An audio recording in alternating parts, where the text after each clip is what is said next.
The universe often presents surprises that you don't expect.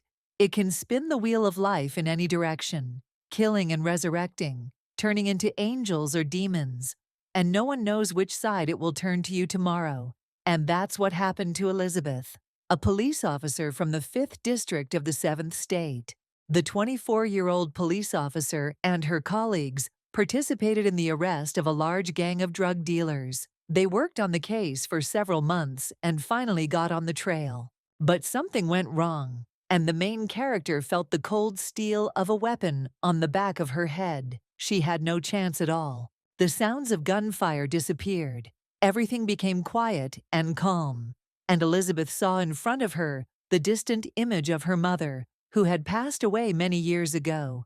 The girl grew up without parents. Her hands reached forward on their own. The girl looked at her hand, then around, not understanding what had happened. She knew for sure that one of the shots was hers. The enemy had not missed. The young lady sat on a luxurious bed in the middle of the large hall, her long curls hanging down onto her half-naked shoulders. The mirror finally scared Elizabeth. In front of her stood a young girl of about 16, in a sexy costume that she once wore to a school play. The main character tried to figure out what happened to her and how she was able to deceive time. A bald old man entered the room. A man found an unconscious girl high in the mountains and brought her home. Her appearance enchanted him. Now he was waiting for a reward. Elizabeth had been involved in hand-to-hand combat since her school years, so after a few seconds, the owner of the house was knocked to the floor with one blow. The main character headed towards the exit. What she saw shocked the girl. She was standing on the balcony of a high tower. Dragons were flying past. Far below, small houses and horse-drawn carriages could be seen. The brain refused to perceive the situation.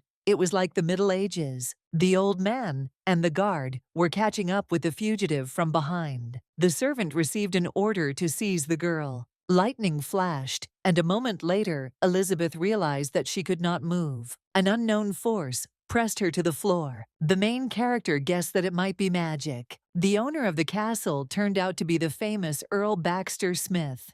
He was very angry and promised to deal with the ungrateful beauty. As a fighter, the old man sent the girl to the arena of the slave battle. The main character's rival was the invincible Joe, who repeatedly brought income to his master through victories in fights.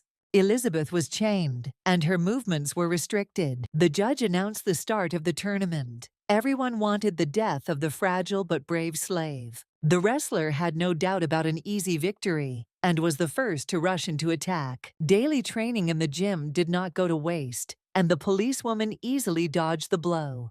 The girl grabbed her opponent's hand. The next moment, the opponent was lying on his shoulder blades. The audience was shocked. They could not understand how a strong man was suddenly defeated by a very young slave. Joe stood up, supported on all sides by the screaming crowd.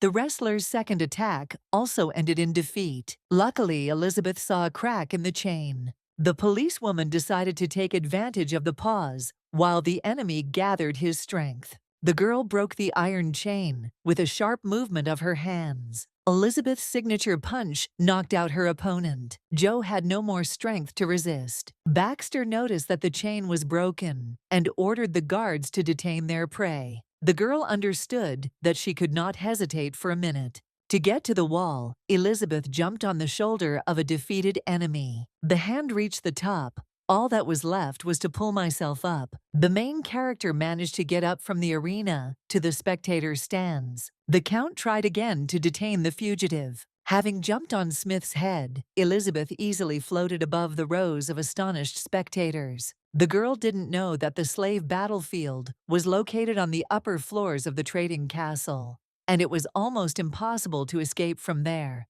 The height was at the level of the 10th floor of a metropolis. There was no way back.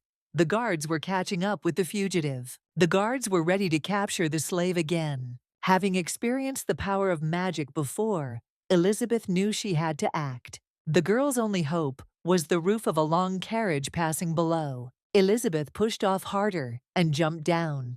The main character understood that just one small mistake and she would crash into the cobblestones. The cart was already very close. We needed to group together. The third prince of the kingdom of Sylvania, Armando, along with his assistant Ray, was returning from a neighboring state. Suddenly, a loud crash forced the servants to stop the carriage. Having broken through the ceiling of the carriage, the main character landed right in front of the heir to the throne. The girl looked boldly at the stranger. The young man's keen eye noticed the sexy clothes and chain on the unexpected guest's neck, but most of all, he was struck by the stranger's open gaze. People gathered around the carriage and demanded that the runaway slave be handed over. The Count was the most indignant of all. He thirsted for revenge. Elizabeth snatched the small blade from the wagon master's sheath and held it to his throat, demanding that he give orders to leave her alone. Ray tried to protect his friend and master. Elizabeth was surprised that she attacked the prince himself. Armando gave the order, and the main character fulfilled her promise, returning the weapon to its owner. The prince was absolutely calm, and the policewoman's experience told her that he was not at all frightened by her threats. The young gentleman offered the girl to stay with him as a pawn, pretending to fulfill his desires. Elizabeth was forced to agree in order to understand the unfamiliar situation. The master gave his servant and assistant orders to calm the indignant pursuers. The crowd saw the third prince, and the unrest died down. Armando and the girl got out of the carriage. His Highness, in front of all those assembled, declared Elizabeth free from slavery for all time. The crew set off on their further journey, accompanied by the surprised glances of the spectators. Count Smith was the most indignant of all. The slave was almost in his hands, and he really wanted to take revenge on her for all his humiliations. Only in the evening did the travelers reach the palace.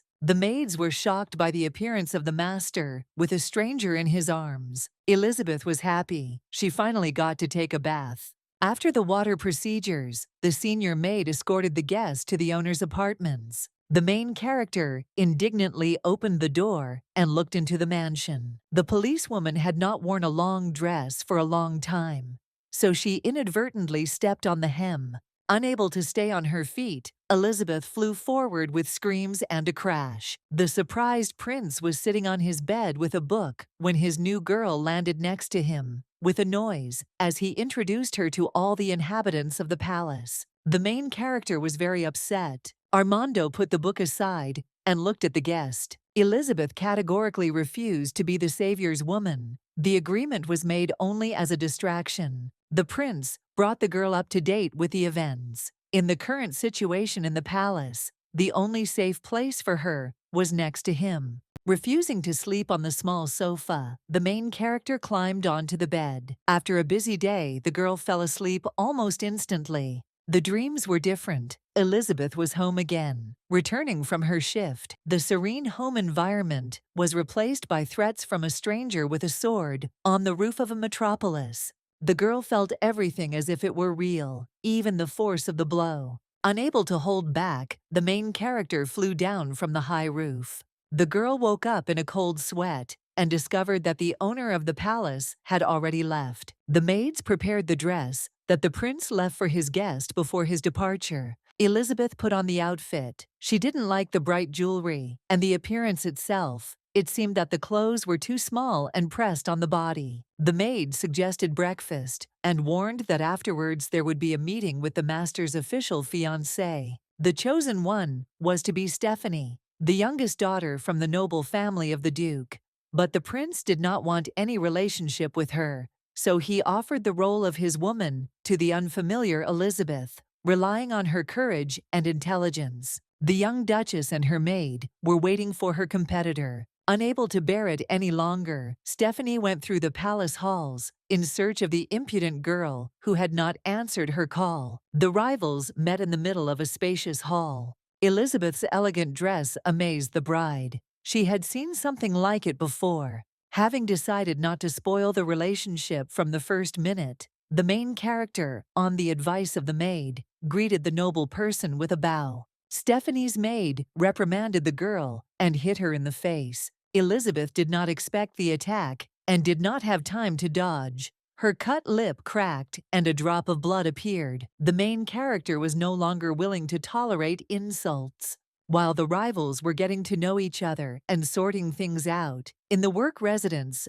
Armando was finding out the origin of the stranger's name. Unable to find the information, the prince ordered Ray to enter the girl's new details. At this time, the maid again intended to teach the disobedient commoner beauty a lesson. This time, Elizabeth intercepted the blow. Maid Stephanie didn't expect resistance. The bride's faithful assistant managed to wriggle out of it. The maid took out a tube and shot a magic arrow at her mistress's rival. At the last moment, the main character managed to dodge. The tip flew very close and easily entered the wall. The stone cracked under the influence of magic. Elizabeth was ready for a fight. She was not happy with being killed right in the palace. The bride's maid suddenly pulled out a blade and prepared to attack. The faithful servant didn't have time to take a step before she fell dead to the floor, bleeding from the impact of the magic arrows. At the entrance to the hall stood the second prince of the kingdom, who decided to save his brother's new chosen one from death. His Highness greeted Elizabeth, who was shocked by the girl's death. Jackson was the opposite of Armando. Only his deep blue eyes told him that they were close relatives. The prince introduced himself and offered to show his guest the palace. The young man showered Elizabeth with compliments, admiring her beauty. The main character didn't like the gentleman's sweet speeches. She politely said goodbye and left the room. Jackson watched Elizabeth walk away, assessing her courage and intelligence. The head maid shared some information about the history of the royal family. There were 3 heirs to the throne, but the eldest was a daughter, so she did not claim the title. Her name was Patricia. The second was that same Prince Jackson, who easily took the life of a servant. The third child, and second in line for the crown, was Armando. The main character realized how dangerous it was for her to be in the palace in the status of her younger brother's chosen one, and she was determined to talk decisively with the master. Ray reported to his master about Elizabeth's arrival. The prince was busy, but the girl did not wait and burst into the office. The main character briefly described the whole situation that had developed between the heirs and asked to give her a weapon. The assistant was shocked by the guest's intelligence, who had gotten her bearings in the course of the day and drawn conclusions.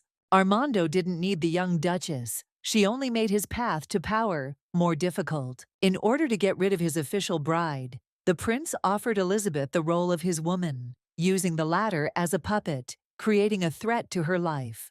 The conversation continued. The girl easily dodged Armando's arrow and continued her speech. The prince simply wanted to see how agile his guest was. Satisfied with the results of the check, the gentleman agreed to the girl's demands. At parting, Armando asked Elizabeth not to wear the dress she was wearing anymore, which surprised her because, according to the maids, it was his choice. Ray received the master's instructions and led the guest to the weapons room. There was a training field in the courtyard of the castle. The prince's best guards spent their days here perfecting their fighting techniques. The soldiers were surprised to see the owner's assistant with a girl in the yard. No female had ever visited these places before, and the boys could not understand why the girl was heading to the weapons storage room. Squad leader Marcel was dissatisfied with how quickly his team was distracted by the stranger and ordered the training to continue. The armory truly had a royal selection.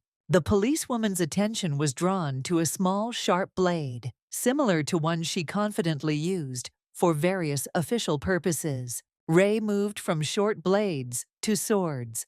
The girl's gaze stopped on a beautiful wooden box. The main character asked the escort to open the box. What she saw immediately struck the soul of the weapons lover. It was a pair of special swords made of an unknown alloy, very light and durable. The girl took the blade out of its sheath. It was all glowing. Ray explained to the guest that it was a gift from a neighboring kingdom. The prince did not use it. The blade's special feature was a constant supply of magical mana. Elizabeth made a choice.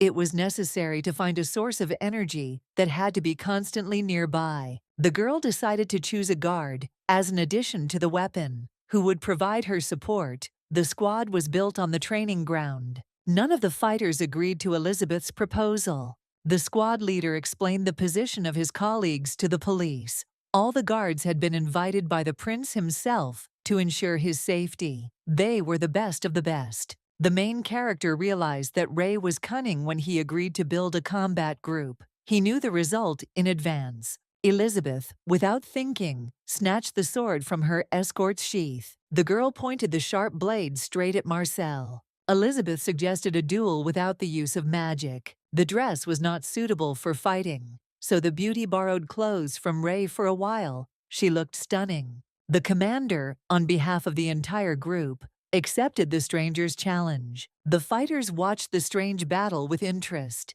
They had never seen girls with a sword. Despite her desire to win, Elizabeth's new youthful body was weak, and she had difficulty fighting off the attacks. Marcel managed to avoid the policewoman's blows. The sword was not as strong as it should have been, and cracked. Elizabeth did not lose her head, and suggested continuing the duel with her fists, in which she was much more experienced than in using bladed weapons. The commander laid down his sword and prepared for further battle. The main character continuously attacked the enemy. Marcel had never seen such a fight before and did not have time to fight back. He lost his balance after receiving a powerful kick from his opponent. A couple of subsequent attacks from the fragile beauty finally finished off the formidable fighter. The decisive blow knocked the guard off his feet. The squad watched the fight with excitement, not understanding how the girl was able to defeat their leader. Marcel lost consciousness for a few seconds. Upon waking up, the warrior knelt before Elizabeth and apologized. The commander agreed to be her bodyguard, but the main character refused the help, realizing that he was thus refusing the squad and accompanying the prince. Despite everything, Marcel agreed to become the young lady's protector. The main character took the warrior's oath. It was time to return to the palace. Upon arrival, Ray reported to the gentleman about the results of his visit to the armory and the guests' fighting abilities. The prince thought about the unknown past of the fragile girl who freely defeated his best knight. Returning to the palace, the main character went to the bathroom under the astonished gaze of her maids. Steam rose over the small warm pool, and Elizabeth took off her uncomfortable shoes in anticipation of bliss. The girl didn't have time to take off her clothes before her feet slipped on the wet floor, and she flew straight into the water, frightening the prince who was resting there. The indignant beauty demanded that they free up her space and leave. The policewoman wanted to lie alone in the warm water, summing up the day. Armando explained that according to legend, they were a couple in love, and he could not leave the room in a hurry, inviting the girl to join him. Elizabeth refused, contenting herself with a wooden tub of water. They were unable to enjoy the water procedures. After getting dressed, the young people left the bathroom. As expected, the courageous prince carried his chosen one in his arms. The maids watched their master's romantic relationship with delight. Left alone, Elizabeth and the prince continued their conversation, and the young man told her that his beloved had recently been killed due to competition for the throne. Armando understood the mortal danger of having a guest in his castle. In a distant estate, the third prince's fiancée, Stephanie, was still saddened by the absurd death of her faithful maid. The new maid's name was Helen, and she tried to calm her mistress down. The duke's entire family gathered in the main hall of the estate for a council. The head of the family had heard about the appearance of his daughter's competitor in the palace and was making plans to eliminate her. Older brother John advised Stephanie to return to her chosen one and continue to charm him. Despite her status, the young duchess was well versed in the family business. The noble gentry owned mines with numerous slaves, but was not prepared to fight with competitors. The duke promised to deal with the stranger. For this purpose, he had already hired a killer. In her heart, Stephanie was even upset, sympathizing with her rival. In order to test her new weapon, the main character went to the security training base. The fighters spent entire days training, perfecting their techniques. The girl took out her magic swords, offering a duel. Remembering what happened to their commander, the warriors categorically refused to fight the guest. There was not a single security guard left on the stadium field. Everyone had run away, suddenly remembering their urgent business. Marcel was left to offer himself as an opponent. The bodyguard told a little about the magical abilities of some of the kingdom's inhabitants. The warrior revealed information that not everyone had the magical gift. It had to be activated from childhood. The main character asked to show how the energy charge works. The sword's striking power after being recharged became destructive. Elizabeth spent the whole day trying to master the control of the new weapon. The girl realized that warriors with such destructive energy did not need other methods, so she easily managed to cope in hand-to-hand combat with the leader of the squad in a battle without using magic. It got dark. It was time to return to the palace, but Marcel couldn't stand on his feet at all. Elizabeth realized that she had thoughtlessly spent all of the bodyguard's energy reserves with her training. The main character was helping the warrior to get up when suddenly lightning flashed. The guard managed to protect his charge by shielding her from the arrow with his hand. On the roof of the wall stood a stranger, upset by the unsuccessful attempt. The unknown warrior was wearing a mask and threatened to kill both of them. Marcel ordered Elizabeth to run away while he tried to apprehend the killer. The girl was in a warlike mood. She had found a powerful energy charge and was not going to leave the battlefield. To accomplish this task, the killer had to have a huge amount of mana, which was what was needed for the swords at the moment. At this time, the killer opened the flow of magic. The bodyguard activated the capture weapon and was ready to repel the attack. The couple deftly avoided the energy charges. The killer was upset. He was unable to quickly deal with the victims. The enemy turned out to be stronger. Marcel's strength was running out. He asked Elizabeth to leave him alone and run away. The arrow wound on his left hand also took away energy. The main character was not going to give up. She suggested a tactical move to her partner. The mercenary moved in for close combat and activated his fire sword. The squad leader had unique abilities, for which he was invited by the prince. He was able to repel the magic flow. The girl was nearby, the swords were loaded, and she hurried to help Marcel. The killer used magic again to stop the beauty. The policewoman's sword easily pierced the hand that was directing the deadly charge towards her. Now the guard and Elizabeth were attacking, and the killer was defending himself. One of the blows managed to send the mercenary into a deep knockout. The girl enjoyed the break with her bodyguard. Suddenly, Marcel staggered and fell. The energy ran out, and the young man lost consciousness. The killer woke up and took advantage of his opportunity. The main character's fiery sword was full of mana and reliably protected its owner. Now the mercenary was trying to escape from his potential victim. Elizabeth was not going to let the killer go and attacked him. The policewoman managed to catch up with the criminal. He was exhausted from the rapid depletion of his energy reserves.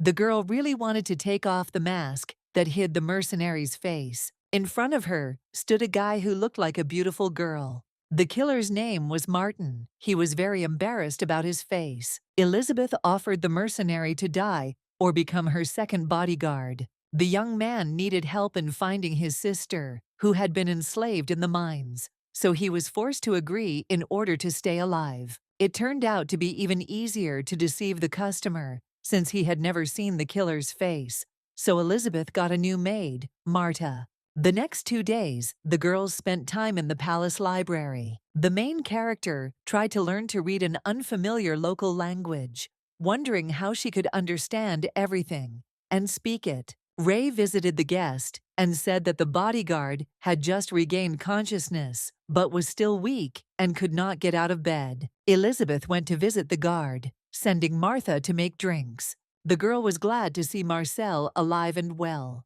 The young man was surprised by the appearance of the lady. The main character knew that she could trust the warrior and told him that his weakness was her fault. She continued to use the energy boost from the young man even when he was unconscious. At this time, the head maid entered the library and gave the new maid a task. She had to dust the numerous books. Half an hour later, Martin couldn't move at all. He didn't understand how the girls could easily cope with their clothes and heels. The fake breasts made it difficult to breathe. The maids decided to meet a new colleague and went into the library. The girls caught Martha trying to get rid of the inserts, accusing her of deliberately enlarging her breasts to attract the prince's attention. At the Duke's estate, they were waiting for news. The mercenary did not get in touch, so the head of the family realized that the assassination attempt on the prince's chosen one had failed. To her surprise, Stephanie was pleased with the message. It was time to return to the palace. The new servant Helen was ready to defend her mistress herself and destroy the impudent stranger. The Duke and his son agreed with the maid's plan. There was a guest at the second prince's residence. The young man often spent time with his new girlfriend, Baroness Roxy. In Jackson's eyes stood his younger brother's chosen one, with her charming stubborn look and independent gait. The beauty was upset that she could not devote much time to her prince, since her mother rarely let her go to the palace. Roxy happily told her chosen one that she was pregnant. Jackson's mood changed, and he ordered his servant to take the Baroness home. The girl was upset by the hasty separation, but the prince promised to visit her, having whispered a few words to his assistant before doing so. Elizabeth continued her conversation with the bodyguard. She trusted him completely.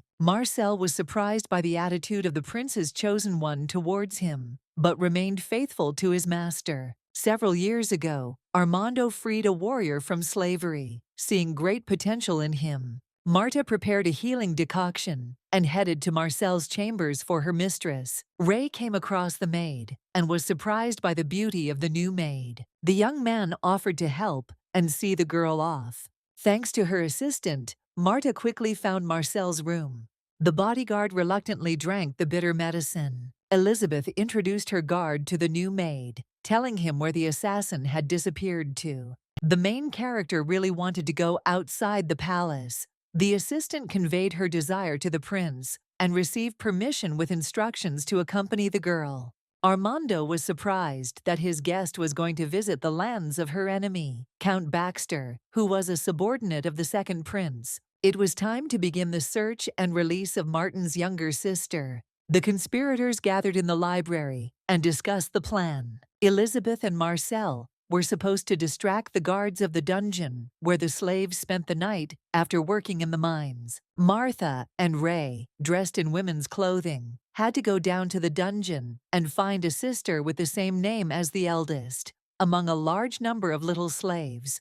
The prince's servant tried to refuse to change clothes, but to no avail. So, another maid, Elizabeth, appeared. It was time to hit the road. At the reception of the young duchess, friends discussed the news about Roxy, who had an accident when her carriage overturned, and those around saw the fragile girl bleeding heavily. Stephanie had been friends with the modest, sweet Baroness since childhood, and was unhappy with the negative attitude of others towards her. The girl did not recover from the disaster and lay in her estate under the care of doctors. Having learned about the grief, the Duchess decided to visit an old friend. Roxy was very pale and upset. Stephanie tried to calm her friend down and find out what happened to her. The girls were left alone, and the young Baroness told them that she had lost Jackson's child. The Duchess tried to calm the inconsolable girl as best she could. Doctors told Roxy that she would no longer be able to have children. It was dark when the conspirators reached the outskirts of the city, where the dungeons were located. The policewoman repeated the plan of action once again. The newly minted girls had to go, without attracting attention, to an underground prison where slaves were kept at night. Having agreed to meet, the friends went their separate ways. On the way, Ray told Elizabeth where mana comes from, and that it was initially necessary to find a rare spiritual stone. The abilities of a magician could only be developed up to the age of 12, so not many people had these skills.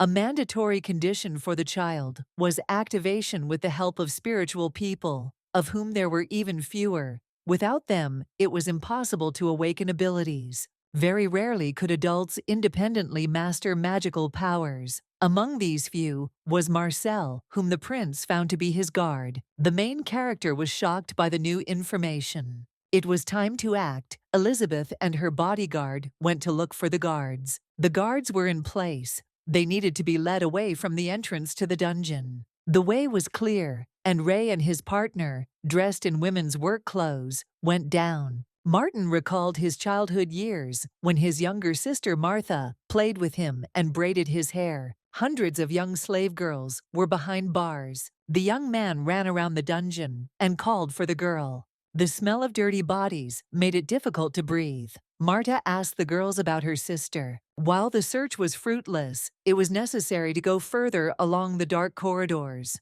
The guards' resistance was useless. They were guarding children exhausted by hard physical labor and therefore did not possess magic. There were only 8 guards, and the conspirators quickly isolated them. The main character heard crying and looked up. There was a cute baby sitting in a cage under the ceiling. There were tears in the huge eyes of the strange little creature with animal ears and a fluffy tail. Elizabeth had never seen such creatures. Marcel said that there are werewolves that are caught in the wild forests and sold to rich nobles as pets. Little Charlie was one of them. The girl was ready to free the cute little one and swung her sword. A strange little animal with a human body, claws and tail hoped for salvation. The cage broke, but the height was great. Elizabeth called the baby to jump, intending to catch him so that he wouldn't crash. Charlie jumped and landed right into the arms of his savior. Sweet bright eyes looked wide at the girl. The main character did not wait for gratitude. The cunning animal bit her on the shoulder. Marcel did not have time to warn the owner that werewolves can be dangerous. Taking advantage of the confusion, Charlie escaped. Elizabeth suddenly felt very weak. Her whole body did not obey her. Marcel picked up the girl in his arms so that she wouldn't fall. This was a temporary effect of the werewolves' saliva that quickly wore off, giving them the opportunity to escape. At this time, the search for Martha continued. The slaves did not know where the girl could have disappeared to, assuming that she had fallen ill and had been taken away to an unknown location. Martin was very upset by the unsuccessful attempt. It was necessary to find out where the sick children were sent. Charlie ran through the corridors of the dungeon. He was also looking for his little sister. Suddenly, the werewolf felt weak, and oddly enough, the girl's blood also affected him. The exhausted, shaggy fugitive was found by the guards. The guards did not understand how Charlie could escape and wanted to detain him. The werewolf gathered his strength and resisted, killing the first warrior. The second guard tried to use protection. Charlie was angry and used his magic. The half-beast dodged the guard's attack. The werewolf possessed great strength and easily dealt with the attacker. Having inspected all the dungeons, the newly minted maids gathered to meet their friends. Ray turned on the power core so Marcel could determine their location. Suddenly, stones began to fall from the ceiling. Having broken through the upper vault of the dungeon, something fell down with a crash. Charlie and the guard fell down, destroying the ceiling. Martin, as a maid, had heard of werewolves, but had never seen one before. However, Charlie was unable to escape. The magic chain bound his throat and entangled his body. Not far away, Count Smith himself appeared with his guards, turning on the magic lock for his pet. Baxter grabbed the half-beast by the skin, not understanding how he managed to escape from the cage. The guard, who miraculously escaped from the werewolf, was punished on the spot and beheaded by his master in front of his slaves. The gentleman knew all the characteristics of the pet and ordered to bring the ticks. Charlie began to cry and tried to resist, but the chain prevented him from breathing. The owner easily pulled out the fangs, promising to cut off the claws. Blood dripped from the tortured werewolf's mouth. Baxter reported that there was an epidemic among the slaves in the dungeon and ordered the guards to kill the girls. The unfortunate people ran in terror in all directions, trying to find salvation. The new maid Elizabeth wanted to stand up for the girls. Ray did not allow Martin to reveal himself so as not to harm his master. The guard's magical blow was already directed at the slaves. The fiery sword saved the victim. The main character appeared in time. Marcel and Elizabeth received the signal and went to their friends. The conspirators appeared just at the moment when the fate of the girls was practically decided, and heard the order of Count Smith, who was surprised by the unexpected appearance of the third prince's chosen one in the dungeon. The werewolf found out who the girl was, who saved him from the cage and whom he managed to bite. Baxter was ready to get even with Elizabeth for his past humiliations. The main character defended the slaves, convincing them that everyone's life is precious, regardless of their status. Smith did not believe that slaves could live freely. He considered himself a benefactor who provided them with food and work. The slave girls grumbled and agreed with their master. The policewoman understood the state of the frightened girls. The main character tried to prove to them that it is possible to live independently without fear of being killed with impunity. Baxter decided to deal not only with the slaves, but also with his offender, coming up with an excuse about the accidental death of the girl and the suppression of a workers' rebellion. Elizabeth allegedly died from an attack by slave girls, who were then punished by late-arriving guards, thus ridding the Count of all his problems at once. The girls finally realized that they would die in any case. The main character didn't think about giving up. Elizabeth prepared to attack the main culprit. Inspired by the support, the slaves took the stones and prepared for an unequal fight. The girls attacked the guards as a crowd. The prince's chosen one fought off the attacks of the Count's assistants with a sword. The fight was unequal, but the girls did not give up. The guard's magic could not cope with the power of Elizabeth's weapon. The fire sword was excellent at dealing with a crowd of warriors. Trying to protect the owner, the guards surrounded him from all sides. Elizabeth ordered her friends to stand up for the slaves. Marcel happily drew his sword, frightening the enemies who were not expecting strong support. Ray masterfully used his magical power, throwing his opponent aside. The Count realized that he was losing. Almost all of his guards were killed. Baxter chose the shield that would save him from death. Smith threatened to kill Charlie, using him as a hostage. Elizabeth stopped her assistants with a sign. As a police officer, she clearly knew the rules for working with a criminal. The girl meekly followed the Count's instructions and knelt down, asking for forgiveness for her actions. Smith was pleased and relaxed, preparing for the next demands. The assistants looked at their mistress in surprise and did not understand what was happening to the determined, daring girl. While the main character was distracting Baxter, one of the slaves attacked her enemy from behind, hitting him on the head with a stone. It was the policewoman's turn to act. Elizabeth swung her sword, cutting off the Count's hand, holding the werewolf's chain. Smith was defeated. He would never harm anyone again. The slaves were glad to be alive and celebrated their liberation. The main character's brain took her to a past life when she patrolled the city streets as an intern and encountered a killer. The man wanted to take revenge on his former master, who had ruined him, and kill his son. The policewoman tried to dissuade the criminal, convincing him to release the child. The man was insane. He had long been planning his revenge. Young Elizabeth was afraid to shoot, hoping until the very end for the intelligence of the captor. The killer cut the fragile boy's neck with a knife. The shot came too late, when the child was already seriously wounded. The hospital reported that the artery was large, and the blood loss was immediate. It was no longer possible to save the child.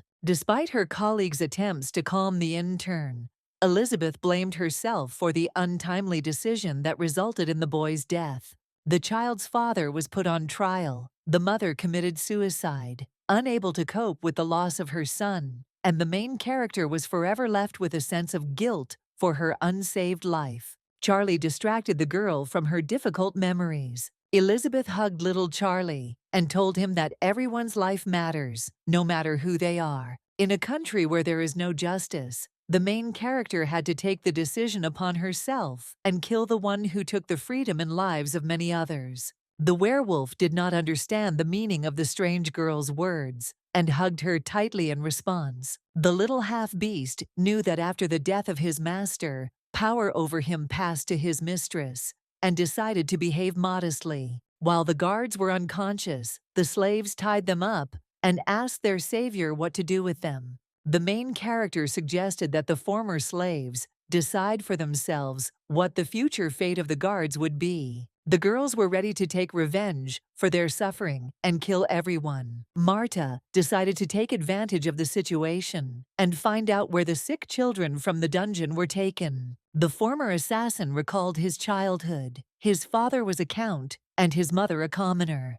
Despite the difference in status, the boy grew up in a loving family, and he was able to acquire magical skills. Suddenly, the head of the family died, and the child and his mother were forced to leave the city and live in poverty. The woman often left for several days, leaving a little food for her son. In order to survive, Martin's mother tried to find a new man, but she only met cruel gentlemen, one of whom she was forced to marry. The woman became pregnant again, and the head of the family was only waiting for an heir. Unfortunately, a girl was born, and the angry husband killed his wife. The boy prevented his stepfather from taking the life of the baby. Martin killed the father and took the baby. The brother left the city with his infant sister in his arms. Shortly before her death, the mother left her son a box. It was as if she felt that she would not live long. The woman sold all her old jewelry and left gold coins in a small wooden box along with a note. Martin loved the baby very much and named her Martha in honor of her mother. The girl was very nimble and grew quickly. While the young man went out to earn money, the girl waited for him at home. For her 12th birthday, her brother gave the beauty a beautiful bow.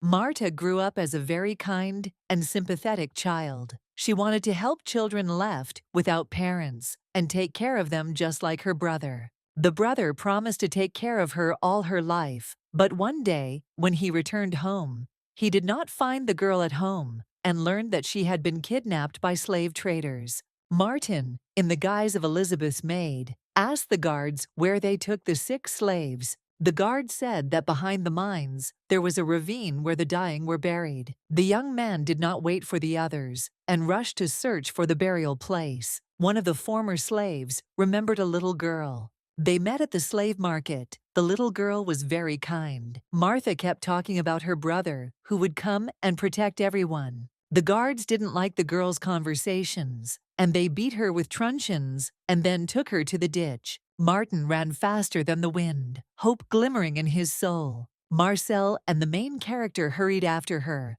A terrible picture appeared before my eyes. At the bottom of a small ravine, bones and skulls of the slave owner's victims lay everywhere. The young man walked around hopelessly, looking for the slightest sign, and suddenly he saw a familiar ribbon. There was no longer any doubt the girl was dead. Martin recalled his sister's words about kindness and love for children and cried bitterly. Elizabeth came closer and tried to support her friend. The main character hugged the young man. No words could help the grief of her loving brother. Martin vowed to help Elizabeth in every way possible to end slavery. The second bodyguard suggested that the girl ascend the throne and make a revolution. The slaves supported the maid's idea and were ready to follow their savior. The girls were confident that the main character would be able to find the right way out and change the life of the state. Late at night, a small detachment returned to the palace. The third prince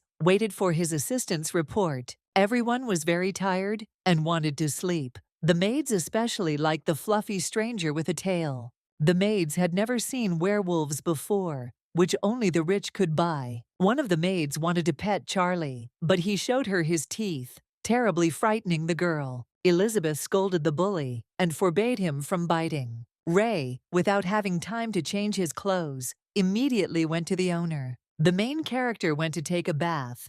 Elizabeth ordered Martha to wash the furry pet, who did not like water at all and desperately resisted. Armando listened in amazement to the story of his chosen one's courage and her decision to free the slaves. The young man recalled that just recently, his deceased lover dreamed of doing the same thing. The tired main character got to bed and read, waiting for the prince. Armando didn't keep us waiting. The gentleman was a little outraged by the girl's behavior and her decision to bring the former slaves to the palace, not knowing what to do with them. Elizabeth reacted calmly to the prince's inappropriate behavior and offered to take care of her charges herself. Armando could not understand what his chosen one had in mind and how she felt about him. In a distant estate, the Baroness received her guest. Stephanie stopped by again to visit her friend. Roxy had recovered a little and was already feeling better. She was very happy to meet. Work was in full swing in one of the palace's offices. Elizabeth drew a complex diagram and asked Martha to submit the drawing to the master for approval. The third prince was busy when his assistant brought a drawing, according to which the main character asked for permission for the artisans to make items for household needs. Armando did not understand what was depicted on the paper. He had never seen anything like it, but he gave his consent. The second prince was having fun with another girl when a trusted servant informed him of the death of his subordinate, Earl Smith, who allegedly burned in a large fire on his estate. Jackson realized that his younger brother was somehow involved in this. Baxter had a son, Warren, who unexpectedly became the heir to a large estate and other possessions of his father, and was very happy about what happened. The master ordered his assistant to find him and invite him to the palace. Hearing the groans, Elizabeth went into the room to the pet, who was saying something in his sleep. The girl tried to cover the baby. Charlie jumped up abruptly and accidentally scratched his owner with his sharp, long claws. Drops of blood flowed down the main character's hand. The werewolf dreamed of his master's cruel son, who often beat and tortured him. The former owner constantly pulled out Charlie's fangs with terrible iron pincers. Werewolves heal wounds quickly and grow new teeth. The fangs were a valuable medicinal raw material and were very expensive, which is what the pet's owner took advantage of, constantly causing him pain. The main character was upset and went to treat her wounds. Charlie was afraid that he would be punished and beaten again, so he pulled out the healing tooth himself and gave it to the lady. Elizabeth was surprised to learn that fangs could quickly heal any wound. The girl thanked her pet, explaining to him that he would not be harmed and that there was no need to sacrifice himself. During another visit to the Baroness, Stephanie met with Roxy's mother, who thanked her daughter's friend for her support. The girls drank tea and reminisced about their childhood years. The Duchess brought a gift for the Baroness. The box contained a processed stone of the purest breed. From early childhood, Stephanie was fascinated by minerals. Her mother showed her a map and told her about unknown countries and deposits. The friends were both interested in gemstones and their processing, and often shared their successes and knowledge with each other. In the palace, the main character visited a small house that was designated as a place of residence for former slaves. Elizabeth informed the girls that she would conduct various activities with them every day. The rested girls were happy to see their savior. One day, Warren Smith and his servant visited his father's patron. The young man thanked him for his support and promised to serve his master. In the study where the main character often spent time, there was a large map. The head maid told the mistress that some of the distant territories were undeveloped, so the prince left every 3 years to capture new lands where various monsters and beasts lived. Another expedition was planned for this year. Charlie distracted the girls from their conversation and asked them to drink tea with sweets with him. Warren, pleased with the conversation, returned from the prince's residence. Suddenly, the young gentleman saw his pet in the yard, about whom he was very sad, believing that he had died in a fire, having lost the income from selling fangs. The man approached a stranger with a request to sell his furry friend for an exorbitant price. Charlie watched his hostess in horror. The werewolf recognized his former owner. It was the same tormentor who had recently appeared in his nightmare. The main character calmed the shaking baby, ignoring the treatment. Warren reiterated his high price. The servant, seeing the disdainful attitude towards his master, began to insult the girl. Without warning, Elizabeth struck her attacker. The young count was shocked. His servant lay on the ground motionless. The stranger apologized for her actions and invited the uninvited guests to leave. Charlie hid behind his mistress's back. The werewolf did not understand why the girl did not agree to a higher price and did not sell him. He was ready to work off his stay with the kind mistress in any way, but Elizabeth calmed him down by refusing her services. Unlike the main character, Martha was not at all against getting rid of the naughty and disobedient baby. The second prince watched with interest from the balcony as Warren met his brother's chosen one. Jackson was delighted by the girl's behavior and thought about wanting to get her into his arms. An experiment was underway in Stephanie's work lab. The young Duchess managed to obtain a new crystal with the help of the spiritual stone. The happy girl didn't notice how her older brother John entered her office. The young man, like his father, was also dissatisfied with his sister's activities. He demanded that she stop the experiments and go to the groom's palace. Stephanie was very upset. She did not like social balls and dresses.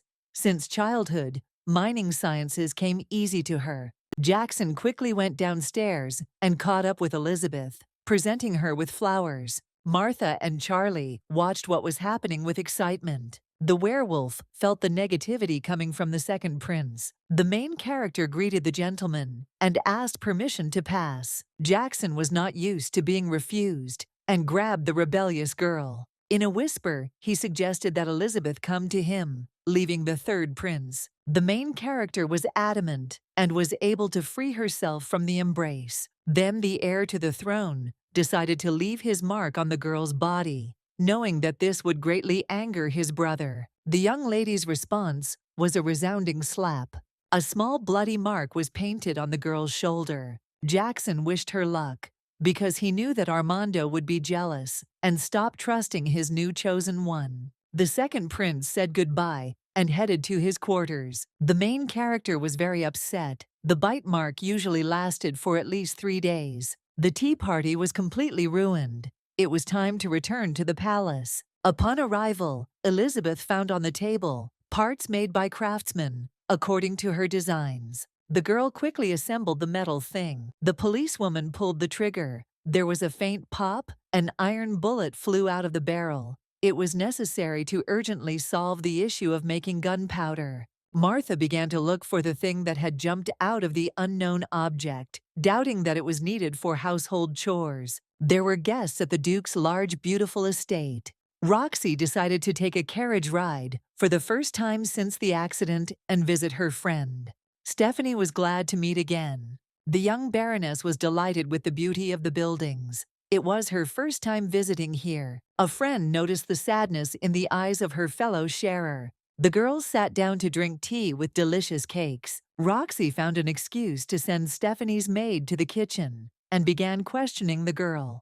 Helen was unhappy. The Duke ordered to keep an eye on his daughter. The girls were left alone. Stephanie was very upset by her father's prohibition to do what she loved, but she did not want to disobey him and was going to the palace to see her fiancé. As Roxy headed home, she was saddened by the sight of her only friend, who was always cheerful and supported her in difficult times. As a farewell, the Duchess gave the Baroness a small gift. The young beauty recalled the first time she saw the delightful Duchess at a social party. Stephanie herself approached the modest girl to meet her. Roxy heard only smirks from all sides, so she was very surprised. The friends quickly found common interests. They were both interested in crystals and minerals. Even when Roxy lost her child, Stephanie was there. She said that life goes on when there is a dream, that it was necessary to continue doing what you love in order to forget past sorrows.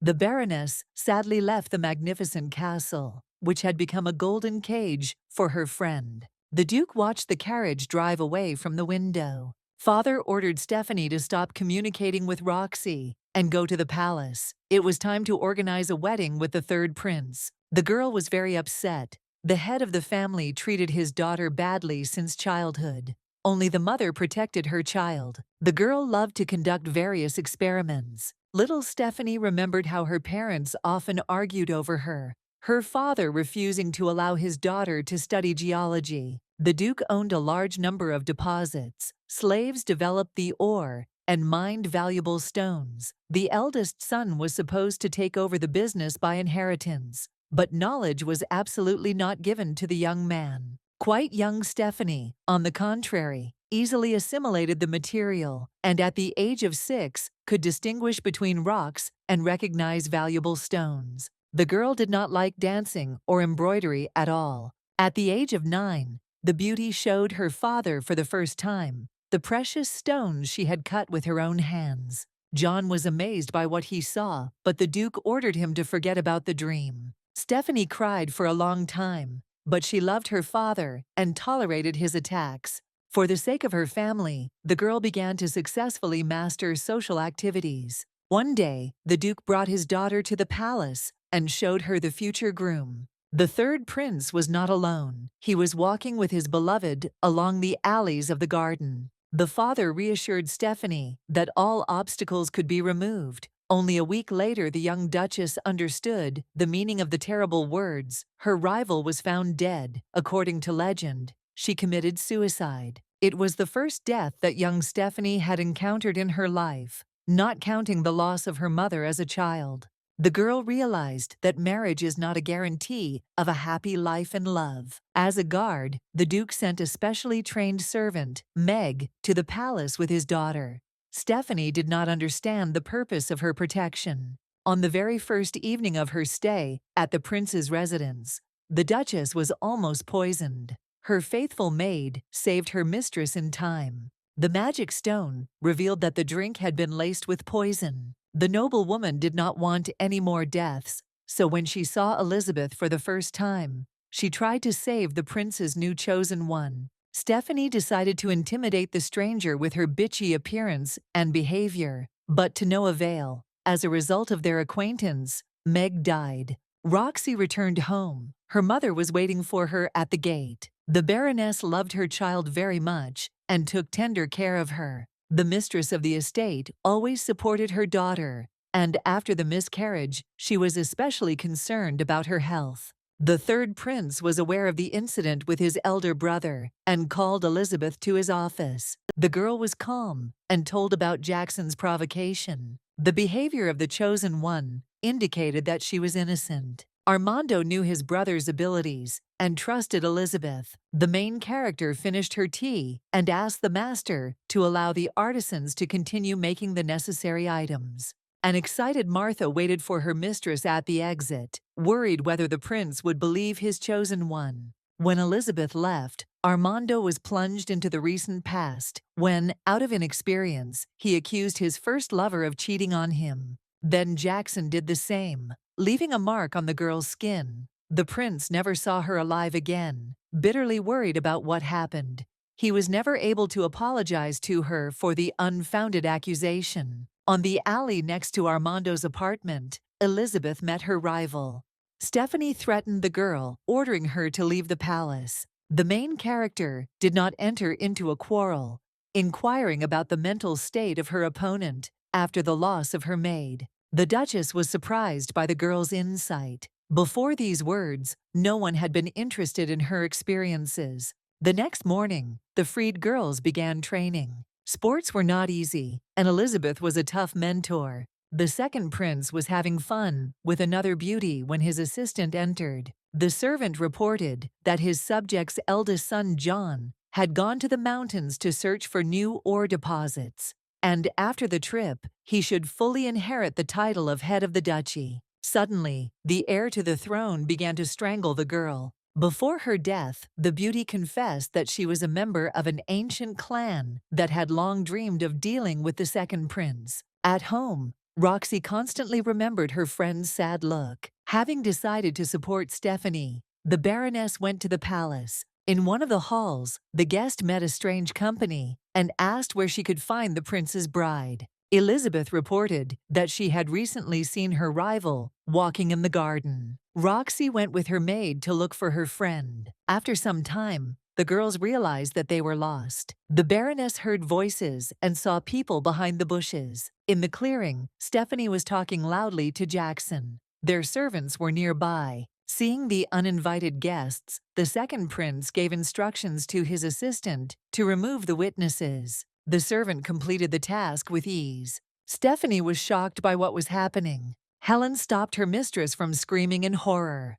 Within moments, the young baroness and her maid were dead. The Duchess couldn't believe that her best friend was gone. Suddenly, Stephanie's mouth began to bleed from excitement. When she woke up, the girl did not remember how she ended up on her bed or how long she had been unconscious. The maid was glad that her mistress had come to her senses, sending a colleague to inform her relatives about it. The Duchess thought of her mother again as they looked at the map of countries together and dreamed of traveling. Then, one of my first meetings with kind and sweet Roxy flashed before my eyes when they shared their small successes in mineralogy and stone processing. And now my best friend is no more. Stephanie finally came to her senses when her older brother entered the room. John informed his sister that he was going on a long journey. In the mountains, he would search for new deposits, and upon returning from the journey, he would take the place of the head of the duchy.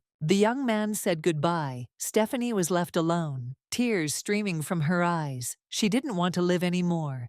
The maid handed over the box that Roxy wanted to leave for her friend. It contained a beautiful crystal, crafted by her hands. The Duchess once again remembered her childhood dreams and plans for a happy future. The girl took the jewel in her hands. Stephanie walked to the window. The sun was shining brightly. The lady was determined again. The young Duchess was determined to marry the third prince. The girl wanted to take revenge on Jackson for everything. The main character dreamed of a happy childhood. From an early age, her mother taught the girl to draw. These were not ordinary drawings, but large diagrams that the young artist had to reproduce from memory. Gradually, Elizabeth memorized every detail and mechanism. Armando woke up the girl who was calling for her mother in her sleep. The young people started talking, realizing that only here they were safe, without fear of prying ears. The prince tried to find out what items his craftsmen made and how to use them in the household. Elizabeth had just received a crossbow and was about to test it at the shooting range. At the training stadium, the main character asked Martha to hit the target with magic. The result was excellent. The maid was well prepared for the fight. Elizabeth praised the maid. It was her turn to show the results. The girl pulled the bowstring and took aim. The crossbow and arrows were made very well. The neighboring target was hit right on target. The freed slaves were shocked by the result. They could not imagine that it was possible to defeat the enemy without magic. After training, Elizabeth studied books in the work library again. The main character needed gunpowder for her pistol. The maid informed the mistress that her rival had an excellent knowledge of minerals and the various compositions of rocks. It was necessary to get to know the Duchess better, and the girl carefully studied the history of the noble family. Stephanie had only one brother. Martha was curious about where Elizabeth came from, with her strange worldview and knowledge of many things, but absolutely no command of magic. The main character promised to tell her fantastic story. The maid swore to believe every word her mistress said. The Duchess was the youngest daughter of the head of a large family, constantly expanding its mines in search of valuable rocks and nuggets. The girl's older brother went on one of these trips, hoping to find a new deposit in the mountains, which his longtime assistant Kevin had told him about. The search was unsuccessful. A frustrated John sat in a dilapidated house and waited for the results of another day. For a week, his people had been walking through the mountains, exploring the rocks. The brother remembered Stephanie's words that she had long ago studied the area on a map. There could not be a deposit in this place. Since childhood, the young duke was amazed by his sister's abilities, who easily learned information about minerals and rocks. Her mother constantly asked her father for permission to involve the girl in the family business, but was refused. Despite his weak abilities, John was born a boy and was destined to become the head of the duchy and owner of the mines. Having learned about her rival's hobbies, Elizabeth invited her to tea. The main character was very friendly and suggested that the bride leave the third prince. The Duchess responded by advising the girl to leave the palace in order to stay alive. Stephanie was counting on winning and already felt like a princess. Elizabeth suggested that instead of getting married, her opponent take up her favorite business and become the head of the family clan, promising to help with this. Shocked by the unexpected advice, Stephanie said goodbye and left the reception room with her maid. The young Duchess always obeyed her father and never thought about changing power. The girl's idea intrigued her. The main character looked at the untouched sweets and took a mug of tea, discussing the past meeting with the faithful Martha. Despite the quick departure of the noblewoman, Elizabeth was pleased with the results. A seed of doubt had been planted in the clever head of her rival.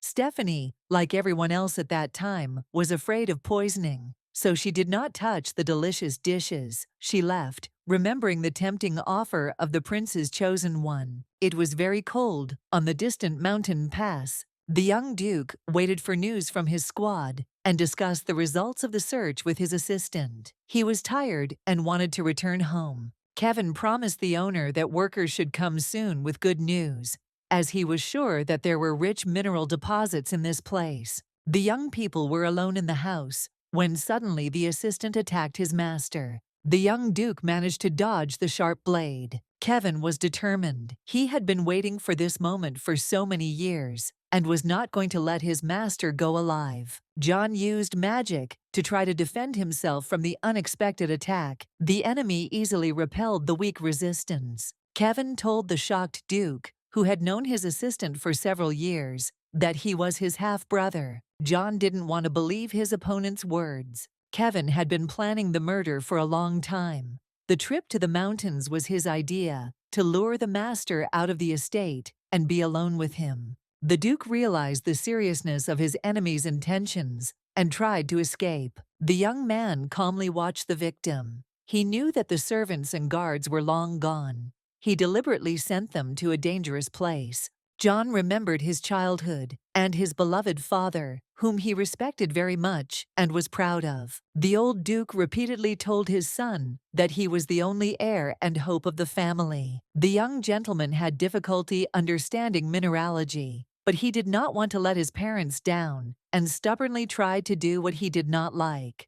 Kevin easily caught up with the master and took out the magic blade. One blow was enough to mortally wound the Duke. The young man was pleased with the results of his cunning plan. Gathering his last strength, John tried to escape from the enemy. The fiery sword pierced the master right through. Kevin stood over the body of his dying half-brother, rejoicing in his easy victory. It was necessary to remove the traces of the crime, and the killer cold-bloodedly dragged the bloody body into the yard. Burying the body among the stones proved to be no easy task. The morning in the palace began as usual. The main character spent several hours training every day. In addition to wrestling techniques, the girls did physical exercises. Martha hurried to her mistress to share the latest news. The maid reported that a tragedy had befallen the Duke's family. The eldest son had died in the mountains. The girls thought about it.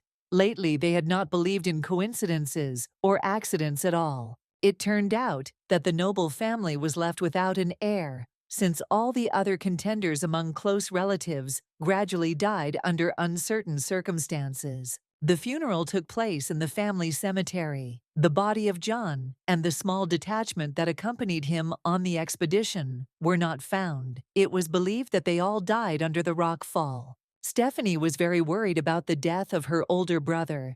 Despite their cool relationship, the girl loved him very much. The Duchess recalled their childhood years when they studied science together. The head of the duchy held on with all his might and was barely able to attend his son's farewell. Upon returning to the estate, Father asked Stephanie to gather all its inhabitants at the central entrance. The Duke's health deteriorated rapidly, and he could hardly walk. The girl was very worried about her father and was afraid of losing him. The Duke and his daughter went out onto the balcony and told everyone gathered that his son had died tragically in the mountains as a result of an accident. The next news shocked everyone. The head of the family announced that he had a second heir who, due to health reasons, lived far in the south after his birth and the death of his mother. It was a complete surprise. No one had heard of the boy before. The old Duke introduced his second son to those present. The young man's name was Kevin. No one recognized him as the same business assistant, since he had previously tried not to appear in the castle. The young Duchess was most surprised by her father's words. After the speech, the family members gathered in the home's meeting room. Stephanie tried to ask her father about the new relative. Everyone knew that the Duchess died during pregnancy, along with her son. They were both buried in the family crypt. The Duke confessed that the young man was the girl's half-brother. The noble woman was shocked by the confession of betrayal. Her father had always been considered a model of fidelity, never marrying again after the funeral of his wife. The head of the family was enraged by his daughter's indignation. The old duke revealed his plan, according to which, in order to preserve the line, Stephanie had to marry the third prince and give birth to two sons. Until this moment, the newly emerged heir remained the eldest in the estate, who, according to the agreement with his father, was subsequently supposed to cede the title to his nephews. Stephanie didn't understand how it was possible to deceive others if the people knew about the intrauterine death of the baby. The head of the family expressed his dissatisfaction with John, who had never managed to master the mining sciences and mineralogy necessary for the prosperity of the business. Not understanding how his own son could be so stupid, the Duchess analyzed the situation with the sudden appearance of her half-brother immediately after the death of the heir, coming to the disappointing conclusion that it was a pre-planned assassination attempt. The girl was upset by the unflattering assessment of her brother's abilities, who tried very hard to please his beloved father. The conversation in the narrow family circle was interrupted by the appearance of Kevin, who entered the room uninvited. Seeing only 2 cups of drink in the young man's hands, Stephanie was very afraid of poisoning and knocked over the tray. In anger, the father hit his disobedient daughter. Kevin was very polite and tried to calm the Duke down. The head of the family, in a rage, sent the girl to prison, as he had done many times in childhood, scolding her for various experiments and successful acquisition of knowledge about minerals and crystals. The young Duchess remembered the terrible dungeon. Even her mother could not protect her from punishment. The little girl was very afraid of the dark. As a child, Stephanie would use her magic to brighten up a room a little, then lie unconscious for hours, replenishing the energy she had spent. Tears of grief and despair flowed down the sweet face of the beauty. After the loss of her mother, no one could protect her anymore. The beautiful, intelligent, and kind Duchess was the brightest memory of childhood. The owner of the estate was an educated and literate woman. She herself wrote books on crystals and the processing of rock materials. Having married a nobleman, the Duchess had to give up her dream, which she passed on to her beloved daughter, and rejoiced at its outstanding results. After her mother's death, Stephanie often spent time in the family library, rereading her works. Sitting in complete darkness, the young noblewoman again recalled her childhood. Morning came. The inhabitants of the palace woke up and prepared for a new day. The main character and her maid asked the prince to accept her. She wanted to secretly enter the duke's castle. Armando was surprised by his chosen one's bold proposal. Elizabeth was going to sort out the situation with the unexpected appearance of a new heir on the spot. Having received permission to leave the palace, the girl assured the heir to the throne that he would never see his bride again. The third prince was delighted with the sudden denouement of relations with his chosen ones. He thought that he could profitably get rid of the Duchess at the hands of a jealous admirer, and then, as an apology, he would publicly execute Elizabeth. Armando ordered his assistant to follow the main character. Ray was disappointed and had to wear women's clothing again as a disguise. 3 days had passed since Stephanie had been sent to the dungeon as punishment for yet another act of disobedience, and she had to spend a few more days in darkness and solitude, waiting for her father's mercy. But suddenly the door opened, and her hated rival stood on the threshold. The Duchess was frightened and screamed loudly. Realizing that there was no help to be expected from anywhere, her maid was sent to a neighboring castle for a while. The main character instantly appeared next to her and shut the noblewoman's mouth so as not to attract the attention of the guards. Stephanie understood that resistance was useless and mentally said goodbye to her short life.